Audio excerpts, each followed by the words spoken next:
you've got a big year coming up, right? We do.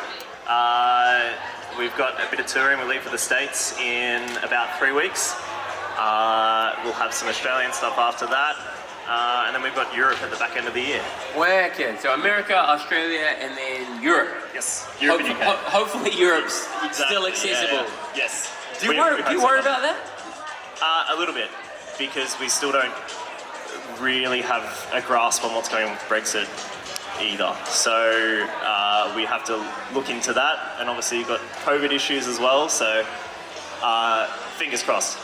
Yeah, that's a lot to tackle. COVID, Brexit, the war in the Ukraine. Yes, that too. Yeah, that too.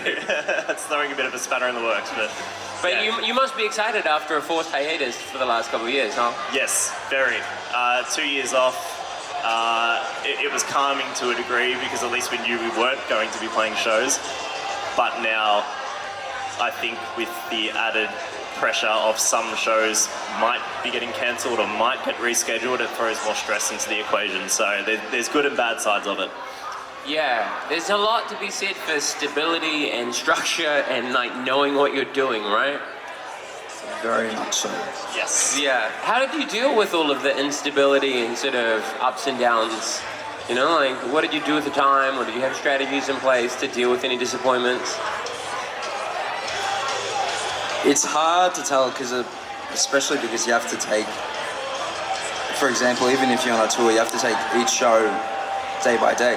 You can't really plan and expect things to happen as per normal in and you have to go with the expectation that shows are going ahead until they're not. Exactly.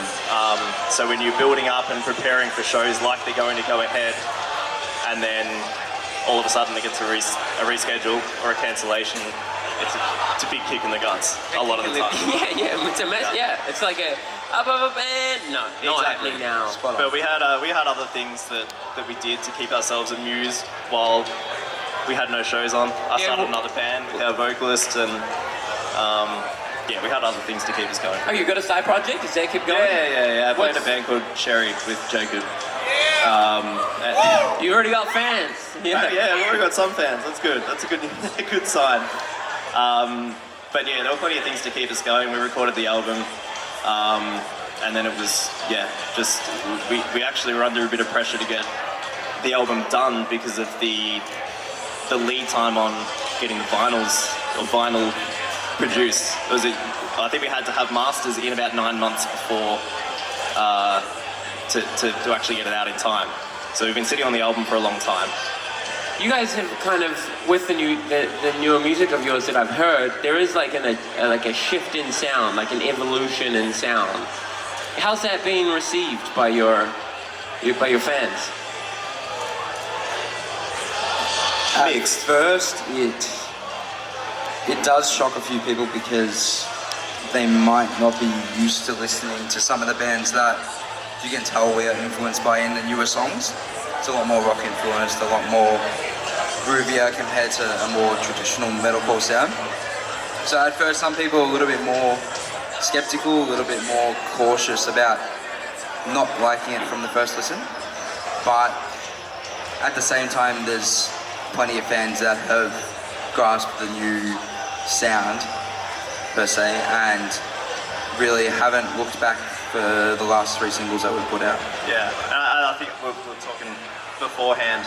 I think a lot of the people who haven't quite dealt with the change as well as others have been in the US. I think a lot of our US fans are struggling with the change.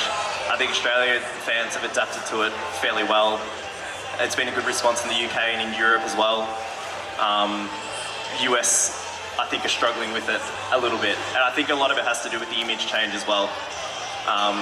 It's quite a drastic change in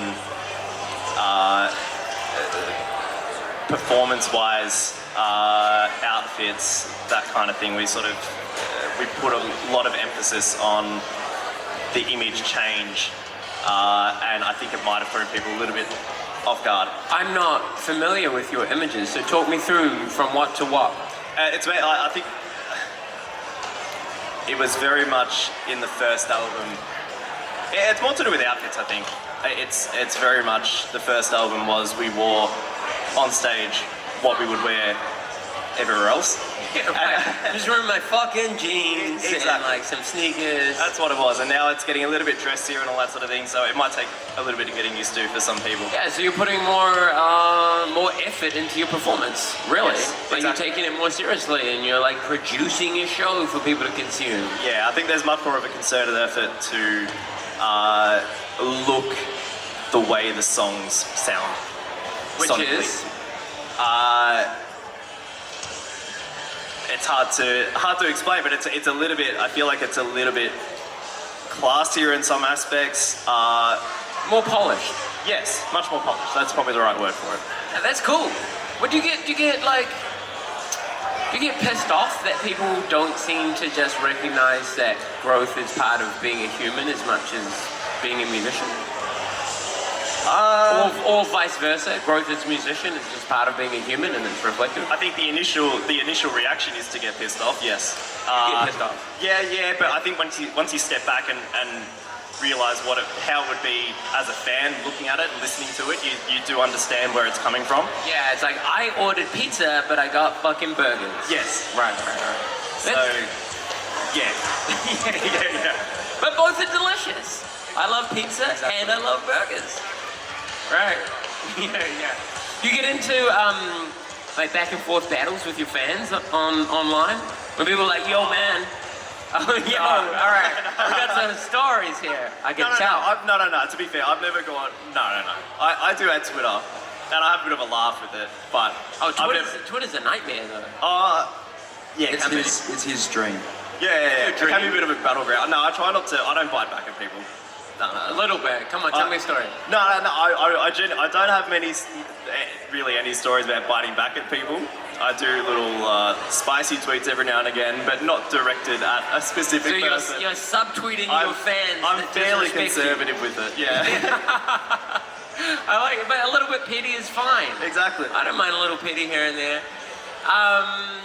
Does it hurt? I think people, who might not have a public following are like, it's just words on the internet. Who cares? How does it affect you? At first, it's, as Matt said, it's pretty easy to get annoyed whenever anyone says anything personal, indirect, whatever it is about something that you're putting out into the world. Of course, your first reaction would be to be a bit agitated, but when you step back and you realize that the imagery, the sound, sonically, like everything that we are putting out is pretty close to how we want it to be, and because we're stoked with that, I think that definitely takes away from the fact that it's less hurtful because we know that it's what we want to do. It's not like we're forcing anything or we're trying to push in a direction that might not directly suit us, but we think that it's a fitting It's the natural change step. for us. It's the natural step for us. Yeah, I was talking about this with Teenage Jones for a year. It's like, it's normal to like continue to grow, right? You can't just stay in a stuck place, whether as human beings or as musicians. Exactly. There needs to be some sort of natural evolution there, which some people feel it's not the natural evolution from our point of view. It is. I think that's just the direction that we're heading. The different bands that we're sort of listening to. But yeah, with the feedback that you get, it's just not what we're used to. We're not used to having a lot of backlash. We didn't get really any backlash at all on the first album, and I think it was a bit of a shock to the system, a little bit. But yeah, when you really go through and read everything, it really is a vocal minority.